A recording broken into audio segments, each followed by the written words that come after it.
From courtside of the virtual hardwood, it's the NLSC Podcast, a weekly show for basketball gamers and hardcore hoopheads. This is episode 539.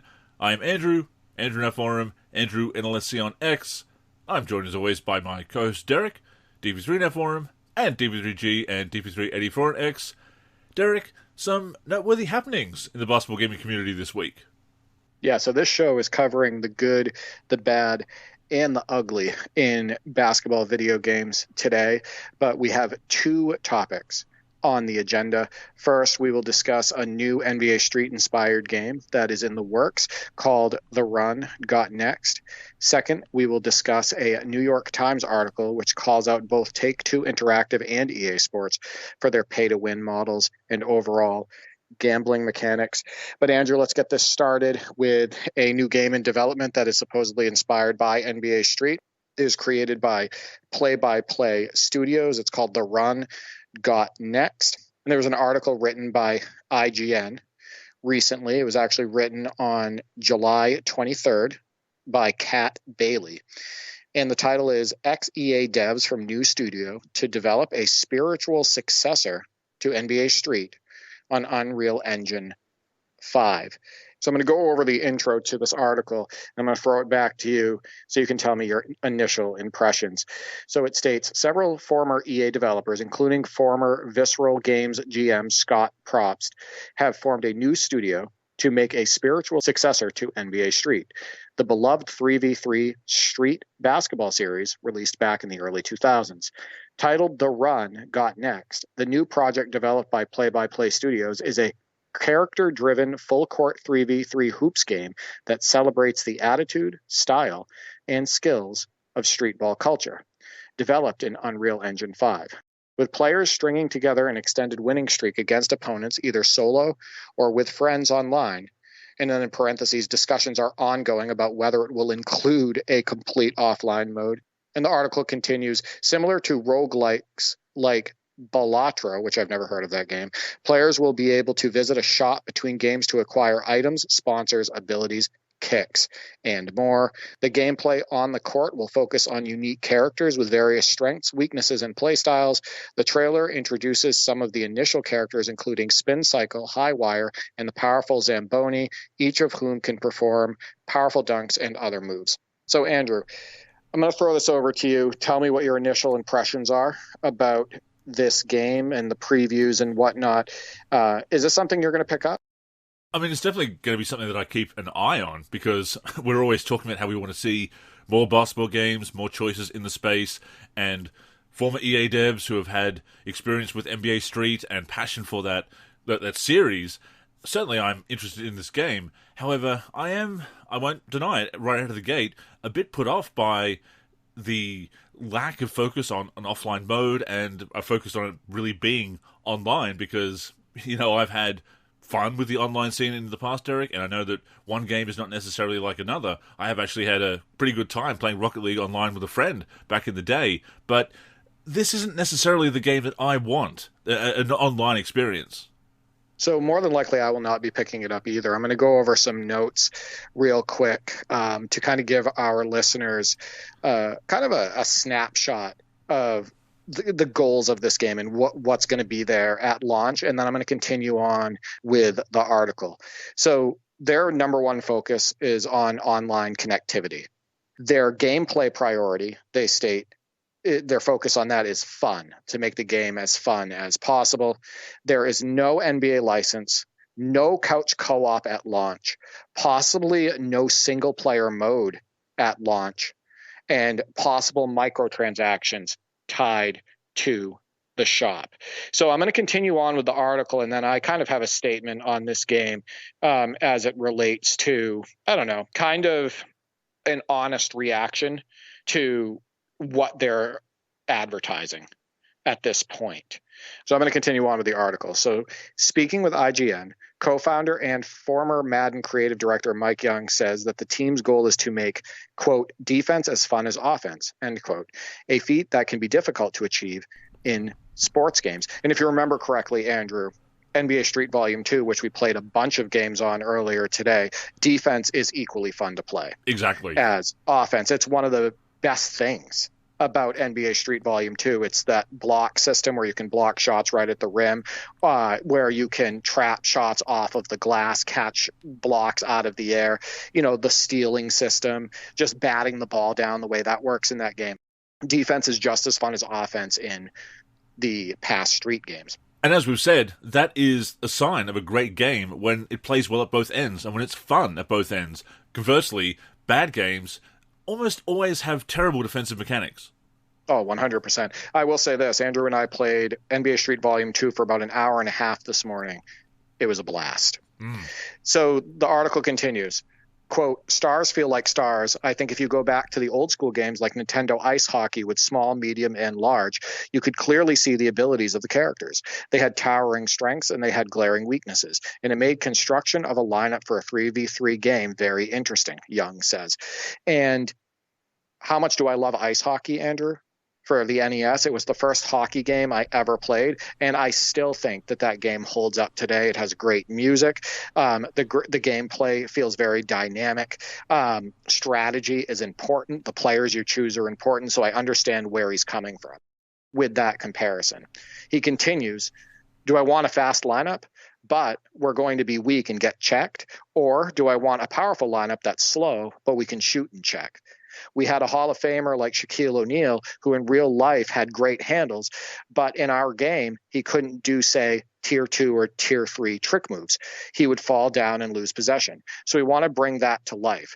The way the characters move, they're all unique. They all have special moves. I'm not sure where he's going with that Shaq piece. I'm not sure if he's stating that Shaq, even though he has good ball handling in real life, he should fall down in the game, or that Shaq had good ball handling in real life, so he should have good ball handling in the game. So he kind of confused me with that one.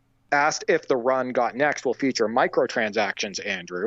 Props told IGN that there may be cosmetic items at a later date, but the run is not free to play and that there are currently no plans for microtransactions that directly impact the gameplay. As for the online play, a Play-by-Play Studios representative confirmed that there will be cross-play and cross-progression, but that it will not feature couch co-op at launch. So obviously their goal here is online connectivity, that social space, and basically screw people who want to play locally, either co-op or single player offline. And I'll get into why that kind of bugs me a little bit later. But yeah, I think they're missing the mark on this one. I do too. And look, they say it's just cosmetics, right? Cosmetic items, possibly microtransactions, no plans for microtransactions that directly impact the gameplay. That is good news in a sense, and people often make that excuse that it's just cosmetic. And I've said this before in articles, we've said it on the podcast, it bears repeating because this is a narrative that we need to keep pushing back on, is that this is where it starts, Derek. It starts with cosmetics, and then it goes into other areas. And we've seen this before. We've seen it in 2K, how it was just for people who were a little bit impatient at the start of my career back in the day. And it's also in NBA Playgrounds. That launched, the original NBA Playgrounds launched with no microtransactions or DLC. Then the DLC came along. Then the sequel came along under the 2K umbrella, and what do you know? It has microtransactions, Derek. So it absolutely happens, and I'm very aware of the slippery slope fallacy, but we have seen games launch with minimal microtransactions or no microtransactions, but the potential for microtransactions, and they've come along. Second, as somebody who has played 2K Online and played in the park, I usually prefer 2K Prime or the Rec, which has its own uniforms, but as someone who has played in the park, I can attest firsthand that cosmetic items become a status symbol, and we've seen this in Fortnite as well. Kids getting bullied over the skins using default basic skins in Fortnite. So cosmetic items become a status symbol. They become a way of matchmaking, rudimentary matchmaking in online play, which this game is all about. So I'm still concerned when I hear that, Derek. Yeah, this, like I stated, this doesn't look like a game you and I are going to pick up. And until we learn more, until we find out that there's something that's going to grip us and want us to actually purchase it and get on the sticks. And the fact that they left the door open for microtransactions, that doesn't sit well with me. Not at all. And I think that means, to me, that means that more than likely they are going to implement them in this game in some shape, or form. So he continues, he states, right now we're focusing on making sure we get the online working right for our launch. So that's their number one focus, like I said, online connectivity. And then he states, like everything else to do with the game, we'll listen for feedback and interest and go from there. So it states, the run, Got Next, will seek to fill the void left by arcade sports games like NBA Street, NFL Street, and FIFA Street, which have either been relegated to basic modes in larger licensed titles like EA Sports FC's Volta, or eliminated entirely. Notably, the run Got Next has a direct connection to the original NBA Street, with Young having served as an associate texture artist on NBA Street Volume 2. Quote, there was a lot of us that worked on NBA Street that always wanted to bring it back. I think it's difficult for a company that has a game like a Madden or an NBA Live that is so big. If you're putting all your resources to that, I think it was challenging to think about a secondary game, Young says. I was there when the Tiburon studio brought back NFL Blitz. Some of the things I've seen in the past, they're just nostalgia plays, and they kind of haven't evolved to a modern game. I think they don't have staying power, so they have to come out at a smaller price point. You may only attract the people who like them, and then they play it for a weekend or a couple of weeks, or bring it out every once in a while. Andrew, I have such a problem with this statement, and I think that they're missing the big picture entirely. Same. Every single post that I've seen on social media, every single one, that promotes the idea of bringing NBA Street back with the NBA license, with the NBA players, fake covers of Ja Morant throwing it down on the cover or doing a move with the dribble, promoting just the idea of a fun arcade hoops game.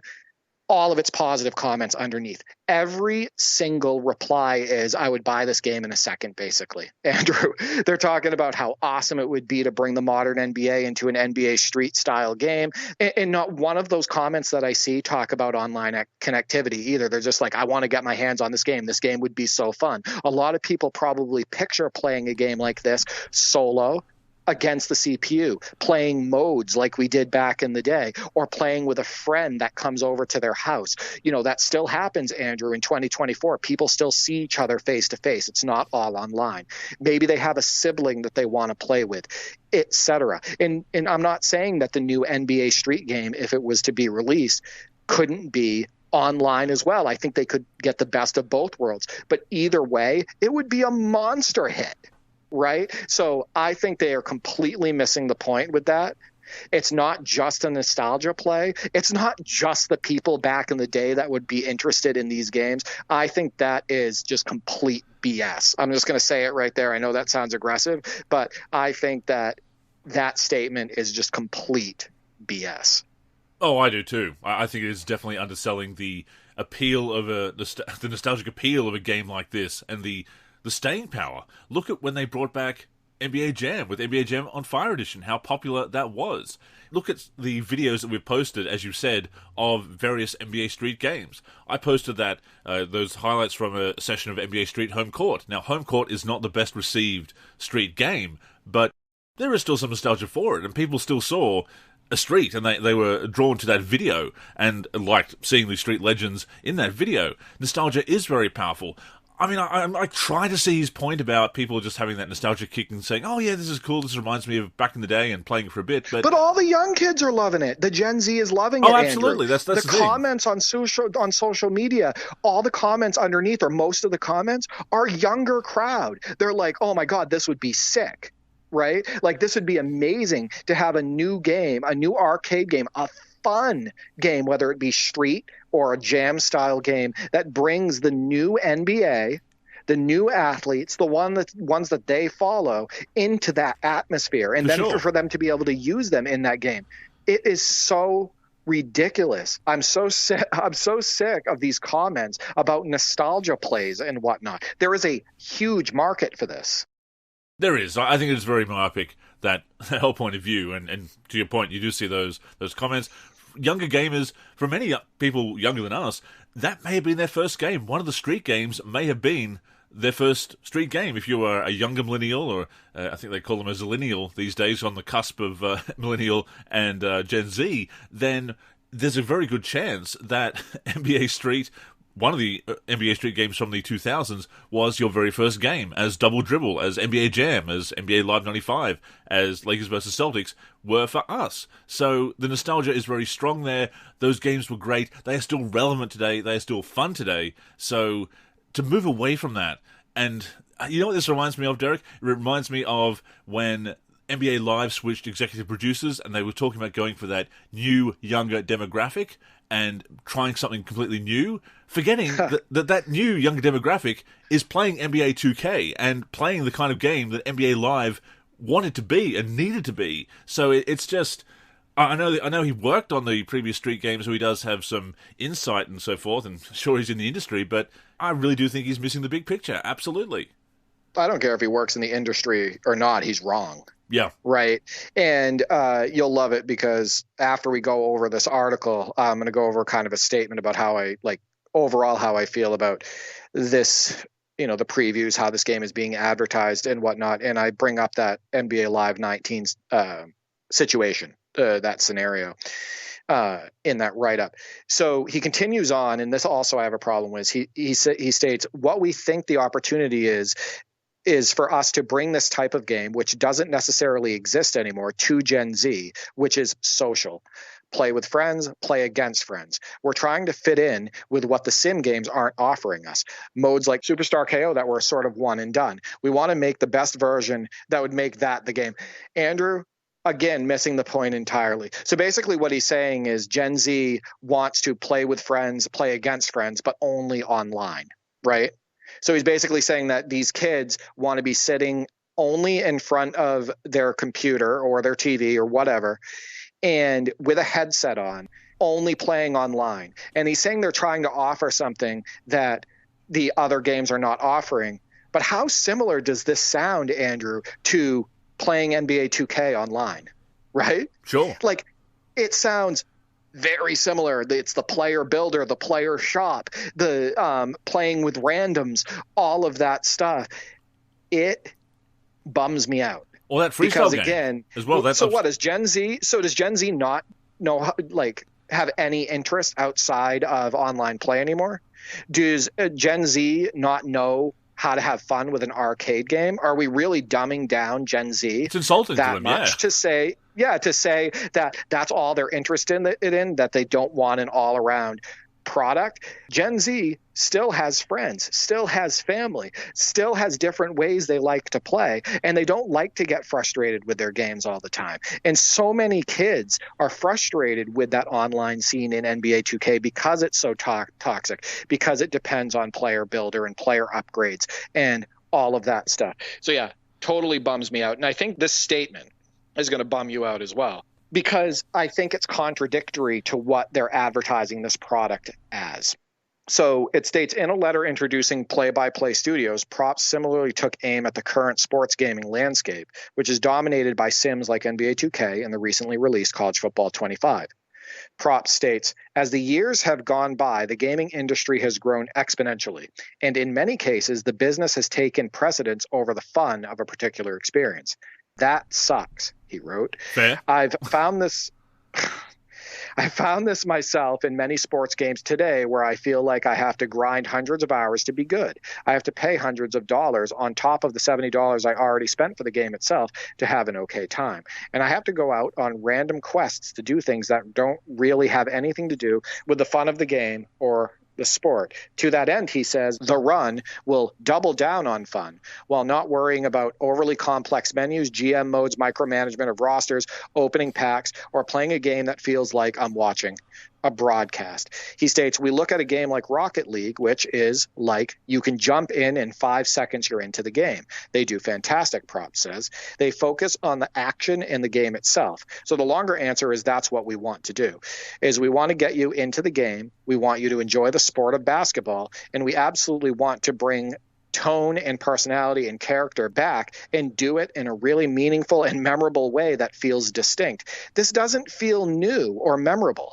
These ideas do not feel meaningful, new, or memorable. In fact, it's taking the heart and soul out of games like NBA Street, right?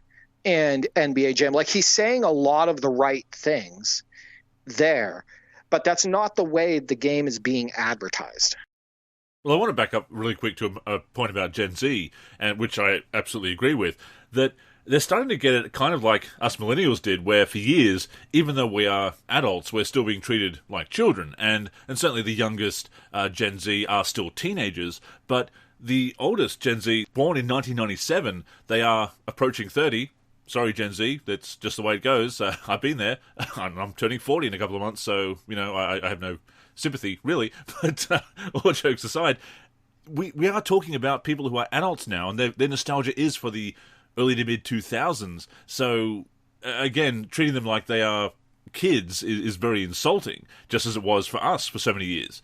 And like you said, he's saying all the right things about grinding and doing quests that have nothing to do with basketball and focusing on basketball and everything. But the vision they have for that, it just doesn't sound right either. It doesn't. And this game sounds very similar in scope to a game like 3-on-3 Freestyle Rebound.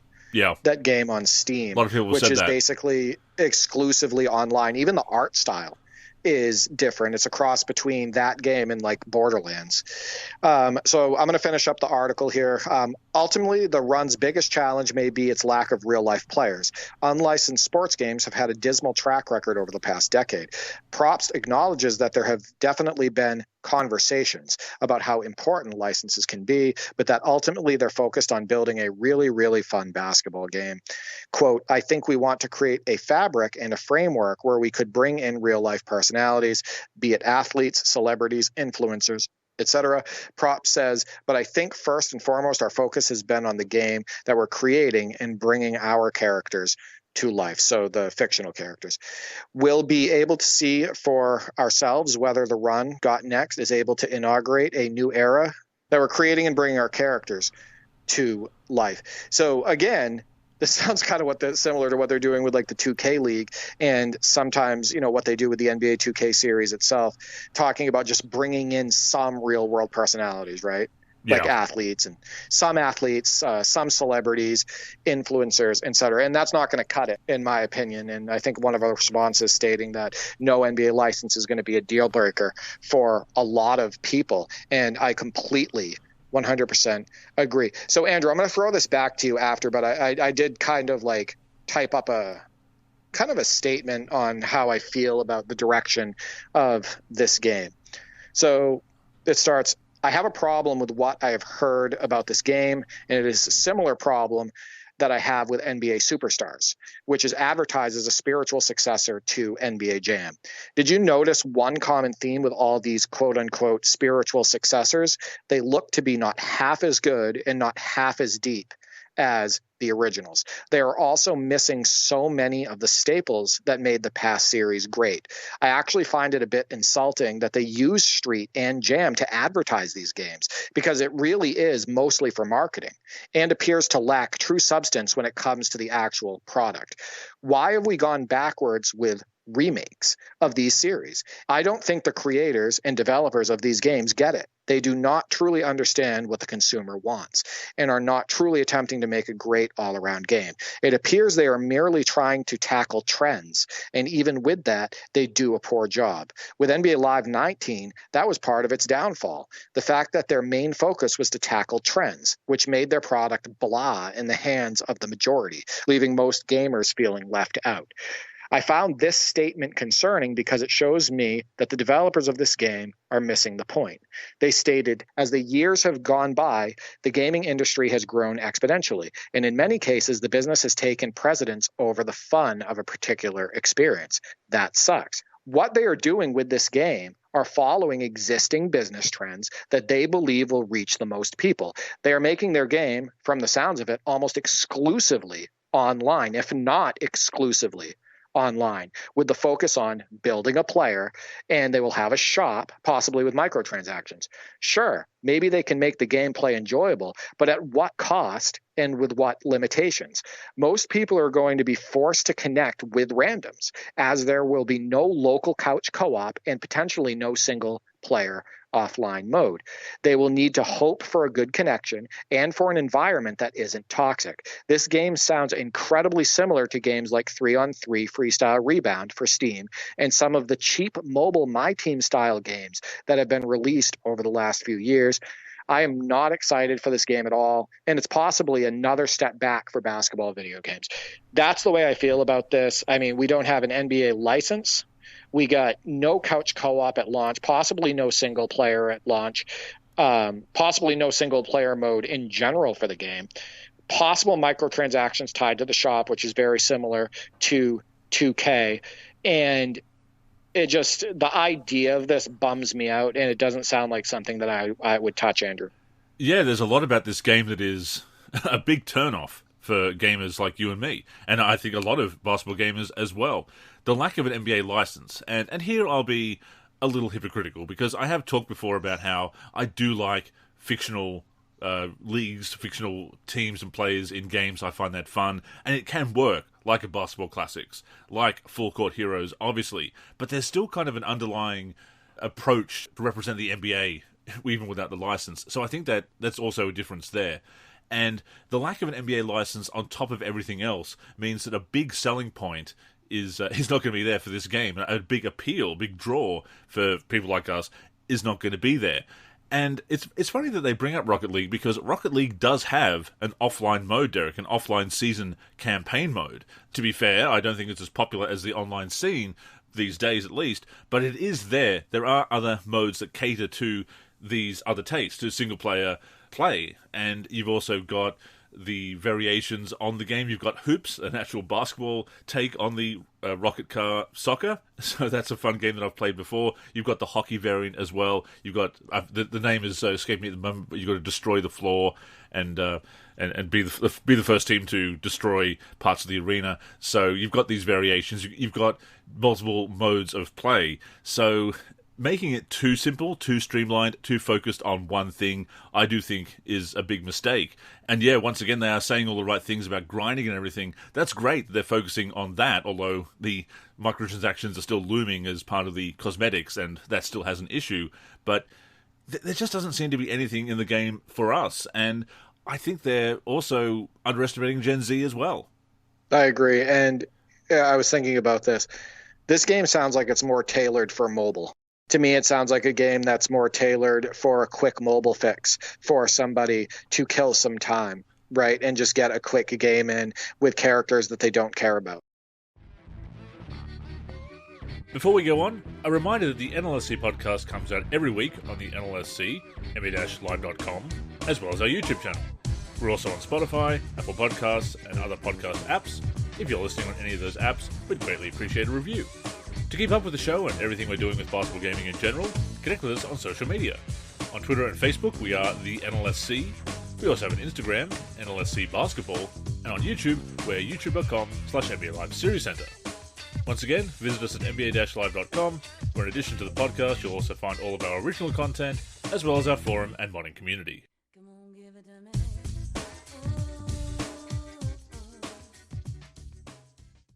So I do want to, however, give a shout out to a developer who I think is doing it right at this time, a Quality Game, who created Hoopland. They just reached over 1 million downloads on Google Play. So shout out to him. Shout out to the work that he's done on that game. He made that game incredibly deep, Andrew. Guess what? That game, not only can you connect online on that game, but you have excellent offline content. He has a franchise mode. You can customize your teams, your players. You could do a season, all of that stuff. So, we're talking about the heart and soul of a game, right? Creating an all-around product, understanding the big picture and being able to tap into different people's interests and whatnot. Hoopland, over 1 million downloads on Google Play. How about that, Andrew? No, that's awesome. Shout out to Quality Games, because he has been working hard to create that all-around game in that retro style, and it just goes to show the importance of that. And we talked about Full Court Heroes last week, how it's going all in on the modding and a franchise mode after the full version launches. Obviously, Basketball Classics brought in the season mode, brought in roster editing. There is a need to have some level of depth, otherwise you do just come across as a mobile game, and that's not meant to be a backhanded compliment to Hoopland, which is currently a mobile game, of course, but to that point, Quality Games is making that game like it is made for Steam, and I believe it is coming to Steam at some point. So he is designing it to be that full experience, not just a cheap mobile game, a throwaway game, like you said. And that's the irony, is that they're talking about a nostalgic game that people just play for a weekend and throw away. Sounds like they're making the kind of game that people are going to play for a weekend and throw away. Exactly. That's part of my problem with this. Also, does it bother you like it does me that they continue to say that these are spiritual successors of these amazing games of the past, and they don't even get close to touching them with their features, with their modes, with the gameplay previews, all of that? Does that bother you like it does me? It does, yeah. It's just like saying it's a sequel to a movie and it has absolutely nothing to do with the first movie. Right. Or it's a sequel to a movie and the sequel absolutely sucks. Yeah. Right. So, like, I don't know. I think that it's possible that the game could be fun. I think that, overall, the gameplay could be good at times. But I think that they are missing the big picture, and I think they're going to lose a lot of sales because of how they approached the creation of this game. And I want to give you an example. So, you know how they came out with Top Spin 2K25? Which was supposed to be a successor to Top Spin 4, right? And it even carries the name Top Spin, right? And it's still made by 2K, just like Top Spin 4 was. But do you know what happened, Andrew? The game ended up getting mostly negative reviews on Steam for quite a while. Why? Because they made their career mode online exclusive. You could only play a career with a connection to the internet. Sounds familiar. So people who had sounds familiar, right? But that killed the reviews of that game. And ever since those previews went crazy, like a week or two before release, where they're like, "Oh, I got all these paid reviews, right? All these paid social media influencers, paid content creators. I can't wait for Top Spin 2K25. This game is amazing. The gameplay is blah blah blah." Well, guess what? It is getting received terribly overall, and you don't see anything about it anymore on social media. When's the last time you saw a post about that on X, Andrew? Yeah, on Twitter. Been a while. You haven't seen a post since release. Why? Because there's no heart and soul. It's gone. They took out the offline ability to have a career. The career mode, like I stated, is exclusively online. There's microtransactions all over the place. The game is absolutely flooded with microtransactions. The player roster itself is incredibly shallow. There is hardly any licensed players for the game. The game is just incredibly vanilla. But guess what? People have stated overall that they kind of like the gameplay, but there's just not enough replayability there, and they're so frustrated with the microtransactions. So, case in point again, similar to the way they're previewing the run got next, I just don't think this is going to be a big hit with gamers. Well, gameplay is paramount, but you still need meat on the bones, right? You still need those modes to sink your teeth into to keep you playing, which again is the irony in them talking about an old game having that only nostalgic appeal for a weekend or so, when, again, it sounds like what they're making is going to have very limited appeal, very limited replay value. And it's a shame because on paper, the idea of a game that is focused on a fun basketball experience that doesn't complicate things with unnecessary quests or microtransactions that are tied to performance, things like that, is a good idea. And even having fictional players, fictional characters, is a nice throwback to some of those early games that didn't have the NBA license, but they had iconic characters. We've talked about Hoops before for NES. Obviously, you've got no real NBA players there. You've got some very stock characters, 80s movies tropes, but still in a very fun way. So it's not like I don't appreciate that and don't think it could work. Though, as the article notes, games that aren't licensed certainly do have an uphill battle as far as marketing themselves. But there are some good ideas there, some intriguing ideas, but hearing him talk about how the game is coming about and their vision for the game and the lack of offline play, whether it's a single-player campaign or head-to-head or co-op locally, and kind of really missing the point on what made those games great. And you're trying to make a spiritual successor without doing the things that the old games do. And yes, you don't just want to rehash the past, I get that, but you still need to bring some of those staples to the table. That this is, as you pointed out, what NBA Live failed at, by not having those staple features in many of their 8th generation releases, and they only just patched roster editing in Live 18 post-release, and then Live 19 messed up the amount of roster editing that they had. So if you don't do some of the things that made those games so memorable, made them classics that are still fun to play over 2 decades later, as NBA Street Volume 2 is, we can attest to that. As you said, we had a great session with that this morning. Yeah, again, it's so myopic. Another big issue with this, Andrew. So basketball is as global as ever today, right? Basketball could be considered, I guess, as popular as ever, as far as eyes on it, right? As far as the reach globally. Sure. But street ball is not as popular as it once was. And you know that as well as I do. Street ball was peaking in popularity in like probably the late 90s, early mid 2000s. And you don't really see anything about street ball anymore. What do people want to see now, Andrew? They want to see NBA players. They want to see NBA players in a NBA street style game. They don't care as much, or maybe at all, about using a random player on a street court, unless, again, like I stated, it was a time killer mobile type game. That's the way I feel about it. They want to see Ja Morant out there dropping defenders and then throwing it down. They want to see Anthony Edwards taking off from the foul line, jumping way above the rim and throwing it down. They want to see Kyrie Irving and Luka Doncic pulling off street moves and whatnot. They want to see, Joel Embiid swatting a shot off the glass, etc.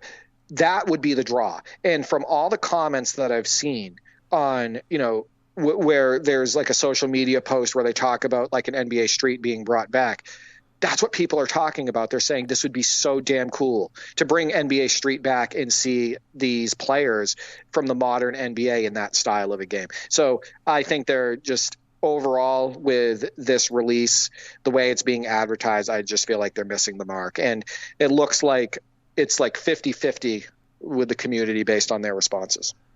I was just thinking that the And1 mixtape tour isn't as popular as it was. I don't think it's even actually still touring at the moment.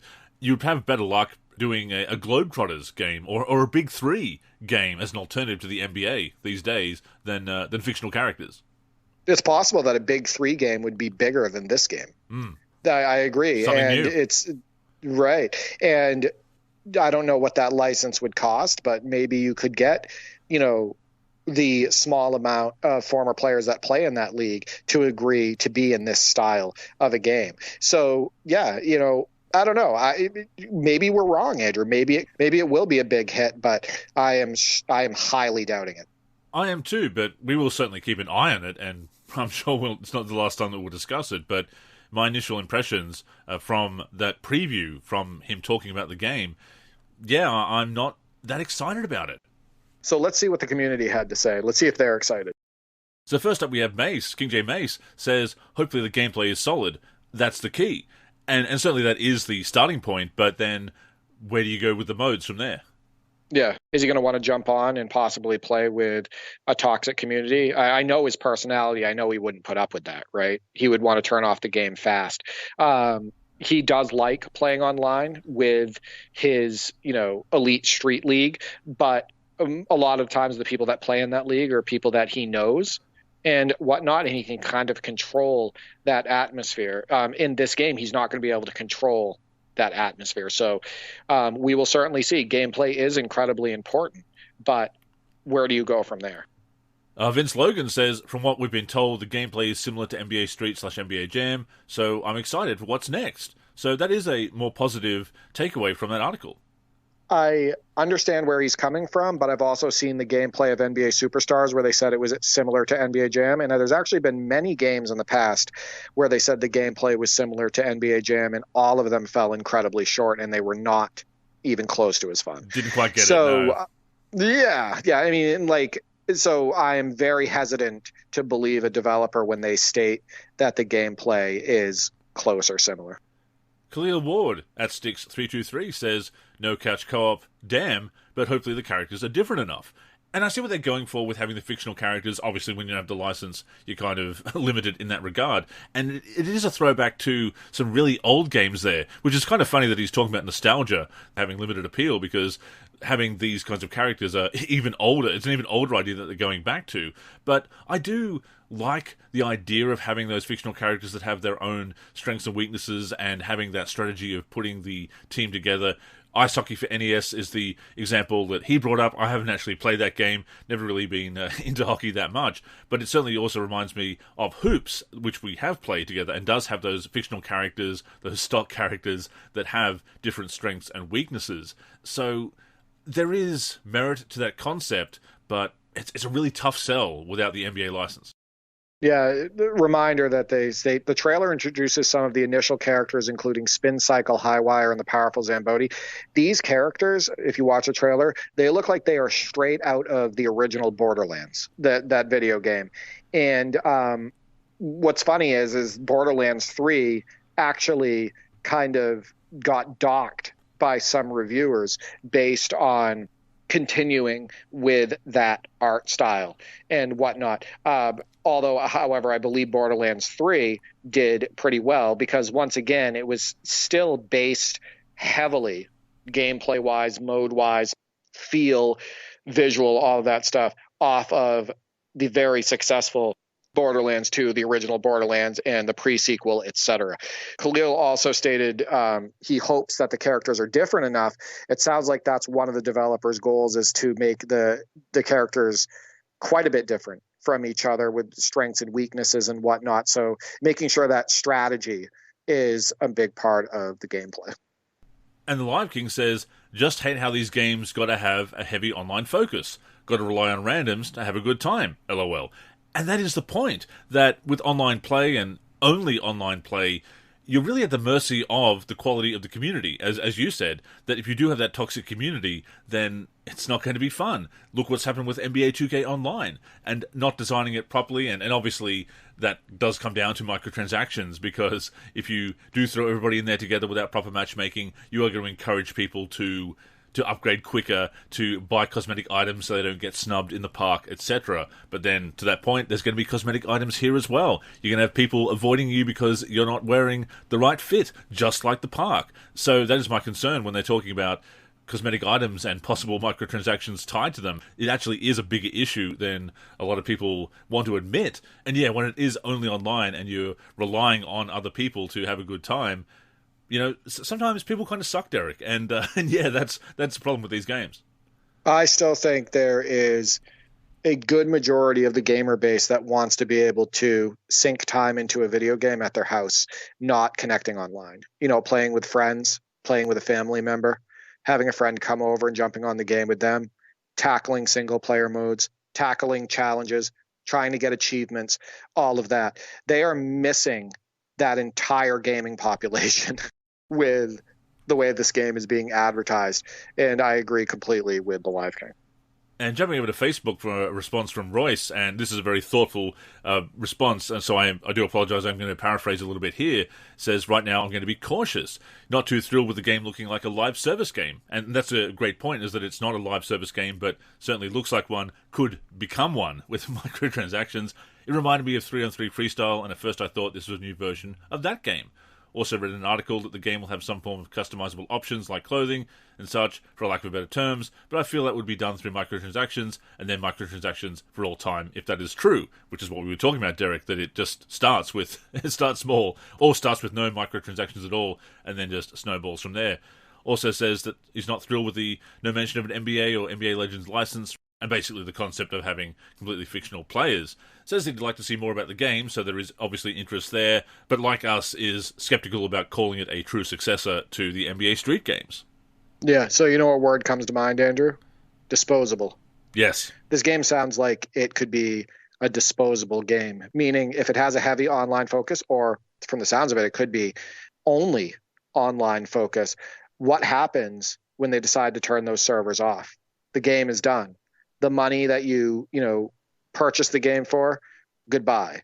The microtransactions maybe that they tie to the gift shop, the to buy clothes and all of that stuff, gone. That's all gone. So like that's why these like heavy online focus games or only online focus games are such a bummer, because at the end of the day, oftentimes gamers feel like they threw money away. No, that's another great point. With these games feeling so disposable, as you say, when the servers go off, you lose either the whole game or certainly big chunks of it. And we're seeing more and more of that with 2K. At least we have franchise modes there, but they're not doing franchise modes to that point in this game. And with no single-player campaign, what's the replay value? Again, they just seem to be missing their own point. Yeah, it's such a bummer. So we did get a few responses on Discord as well, Andrew. Juicy Shack Meat states, everything sounds great except the, quote, no couch co-op at launch, end quote part. Hopefully it gets patched without issues later in the life cycle. So it's not just the no couch co-op at launch, Juicy Shack Meat. As we discovered as we read through the article, it's possible that there's no single player mode at all at launch either. He does make a point that if there is a loud enough uproar and the developers do have enough time and money, they could always, hopefully patch in a single player mode or couch co-op capability on a later date. But I'm sorry, that should be a focus, before the initial release of the game. And I think you agree. Oh, absolutely. And we have seen games develop into something better. I mean, No Man's Sky may be the most prominent example in recent years that it had a rough launch and then it's something that gamers have really turned around on as they've added more content and listened to gamer feedback. But that's the best case scenario. And if they don't even have a vague idea of a single player campaign mode to put in afterwards, then yeah, I do think this game is doomed. Yeah, totally agree. Maz also stated the no single player. So she caught that in the article, and I'm assuming that could be a deal breaker for her as well. QB 1120 states, I think the no NBA license will be a deal breaker. If they manage to get an NBA PA license, it might work. So what he's stating is if they have some of the former NBA players, right, in this game, we talked about how the big three could be a hit if that came out in video game form. He's stating if they can get some sort of NBA license, even if it means licensing former players, that it could help sell the game. But he states no NBA license will be a deal breaker.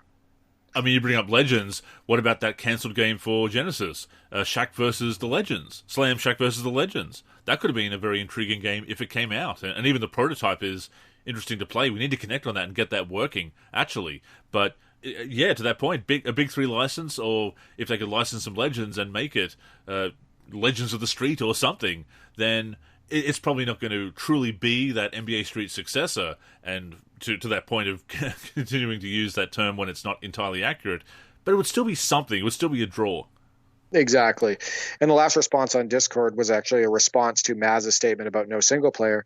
It's ZCB44. He states, oh no, if that's the case, it's potentially DOA for me.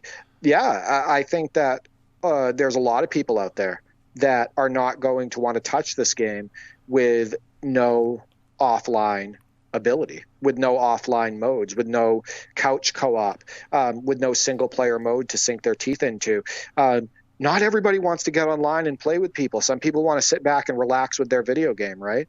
A lot of people out there still like to play against the computer. A lot of people out there want to experience video games differently than just being on a headset all the time and dealing with playing with randoms, toxicity, having to always worry about upgrading your player. Am I good enough?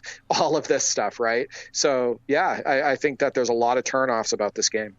And to that point, saying that it could be dead on arrival is a very glib but appropriate way of putting it. And I know they're being open about their vision for the game, and that's great. And it's certainly there's a risk there because it's turning off people like us, hardcore basketball gamers. But people will hear spiritual successor to NBA Street, and they'll have that vision in their head of what they enjoyed about NBA Street. And then you get something that's so different, and it doesn't live up to the Street name and brand and style, and it doesn't give them those same experiences as they had, plus some new modern twists like online gaming or other gameplay mechanics that are updated, then yeah, that game is DOA.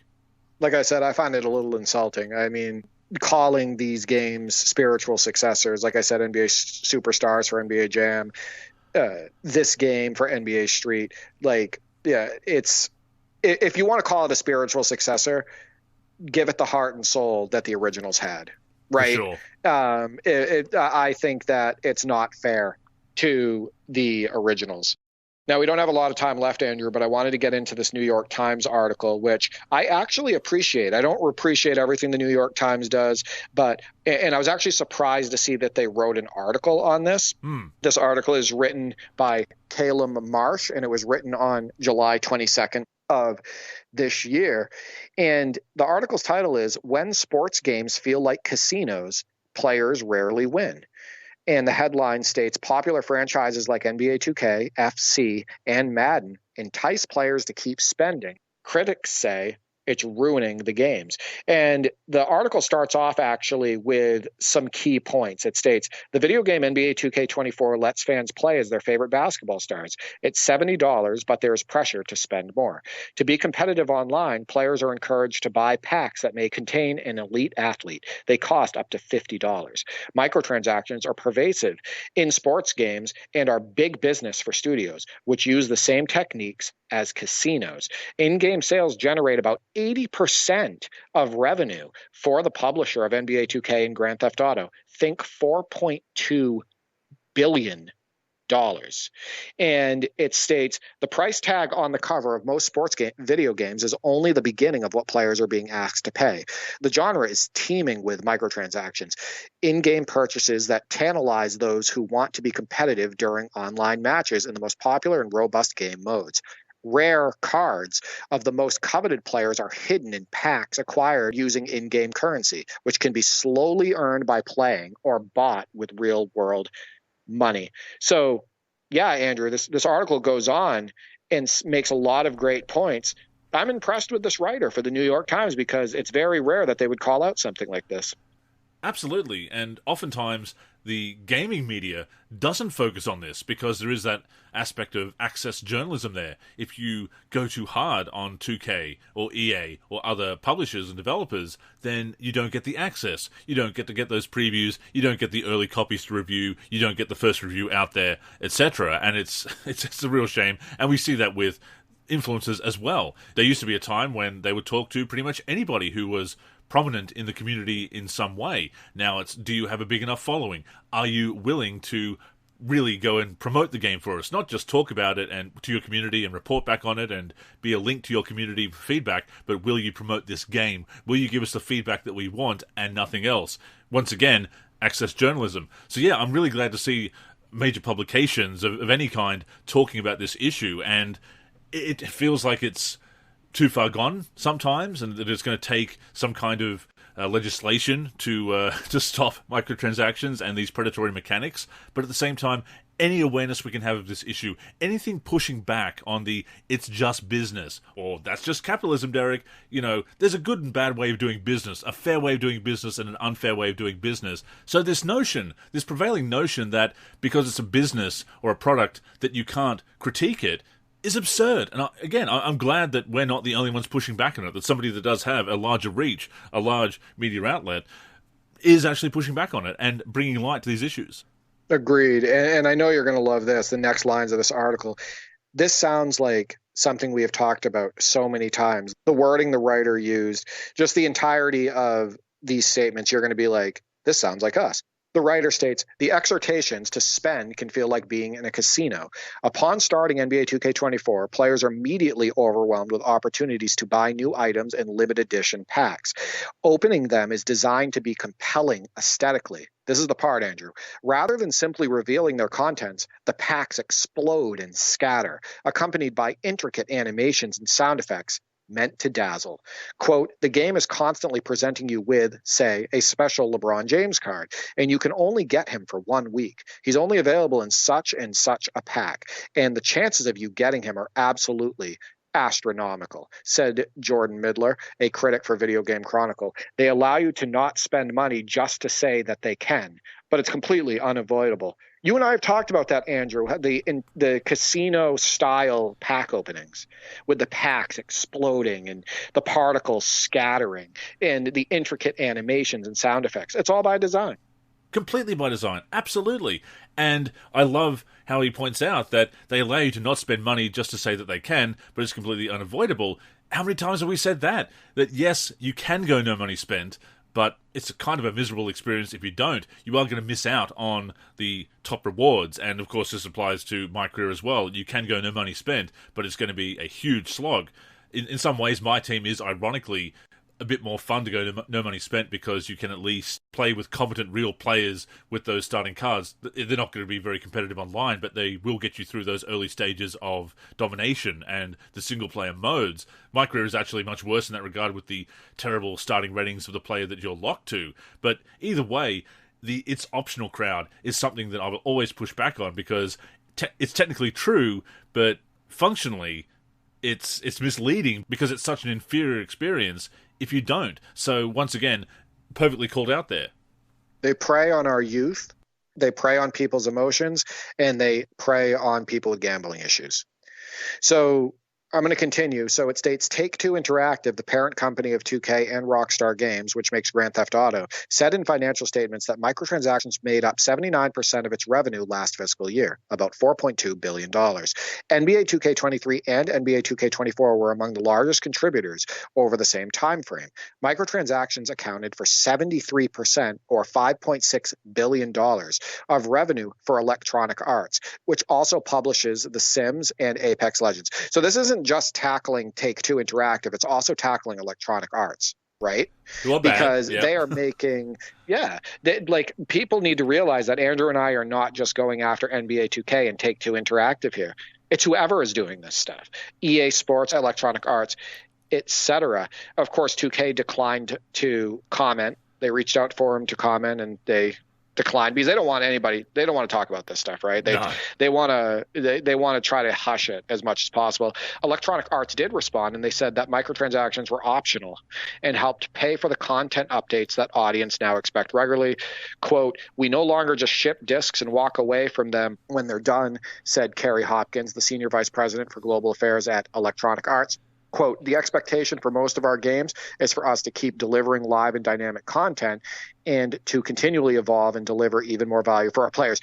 What I hate about that is they're masking greed, a lot of it unnecessary, by stating that they're doing it for the betterment of the gamer. It's all for the betterment of the gamer's experience. Right. It's all for you guys. That's why we're putting all of these flashing lights and all these microtransactions and loot boxes, etc., in front of you, making your odds incredibly poor and frustrating you as a gamer. We're doing it for you. We're frustrating you for you. You're welcome, gamers. It's just so ridiculous.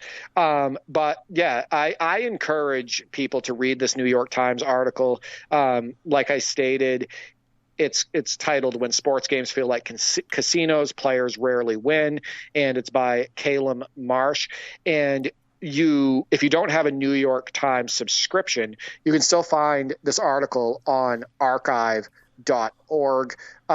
So that will allow you to read the entire article without paying for the New York Times. So Andrew, final thoughts on The Run Got Next and that New York Times article?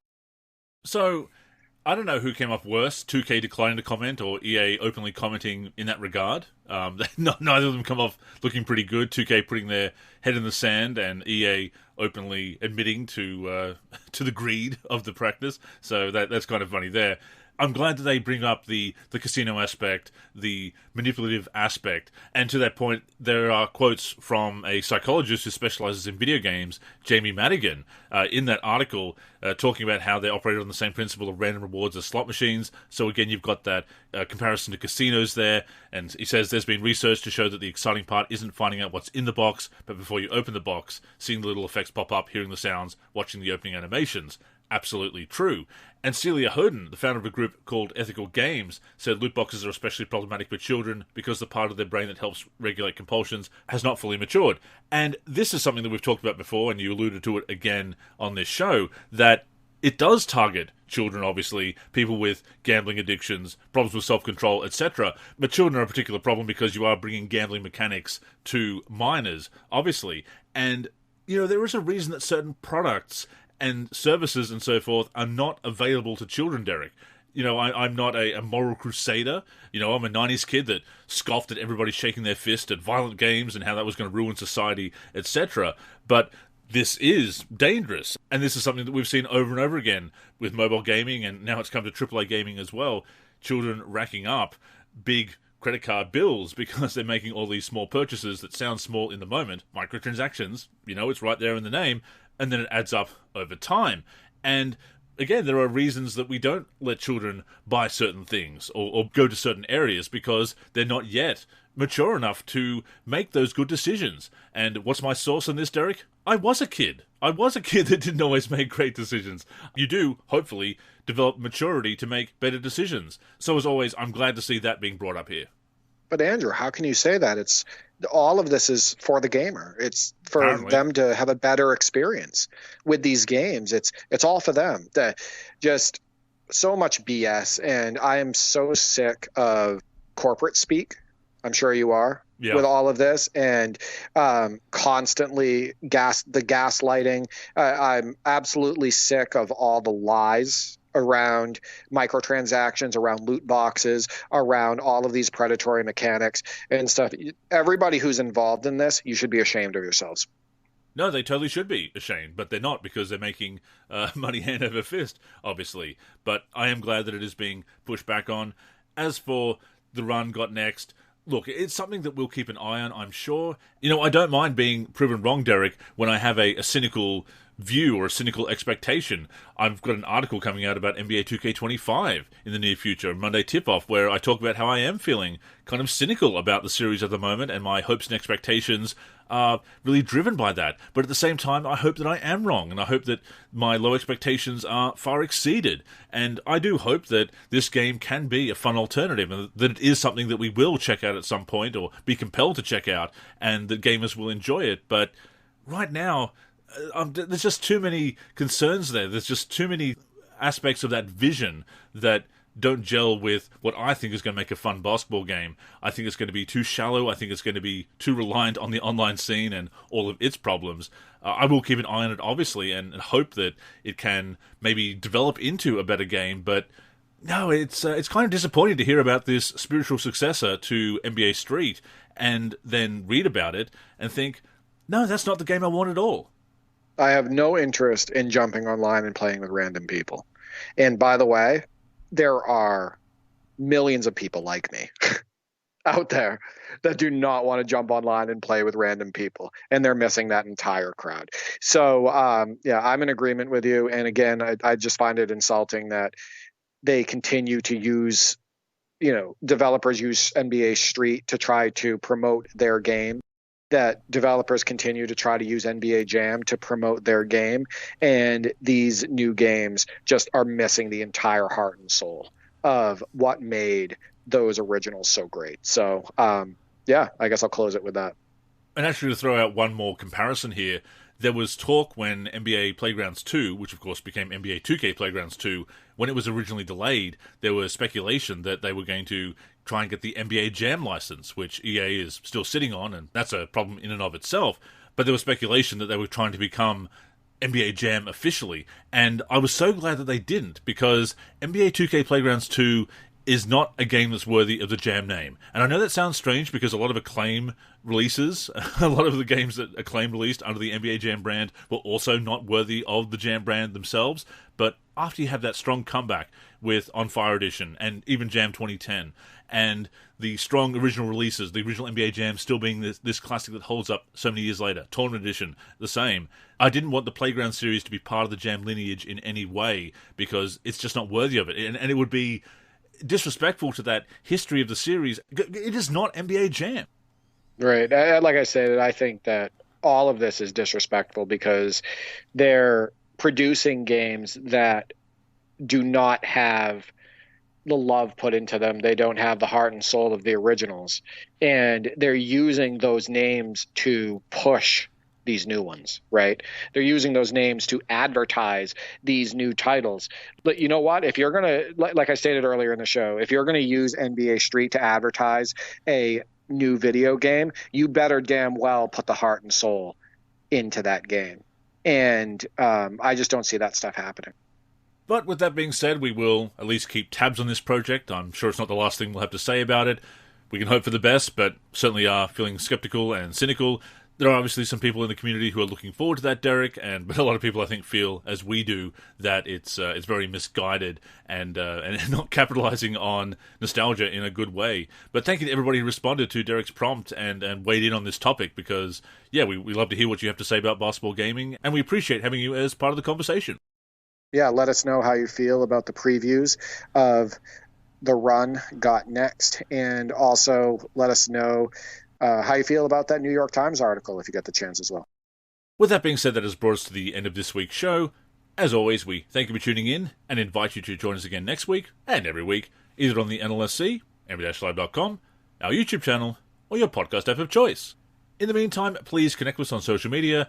That's where you can get in touch with us and, of course, stay up to date with all of our content. So, Derek, go ahead and plug the handles. Yeah, you can reach me on X, formerly known as Twitter, at D43G and at D4384. I'm on YouTube, D43, and on the NLSC, D43. As for me, I'm Andrew in the forum and Andrew NLSC on X. The NLSC is on X and Facebook at the NLSC. We're also NLSC Basketball on Instagram and Threads. We're on YouTube at NBA Live Series Center. And of course, keep it locked to the NLSC itself, nb-live.com, for everything we do for basketball video games. So, thank you once again for tuning in, and until next time, I'm Andrew. And I'm Derek. Go get buckets, everyone.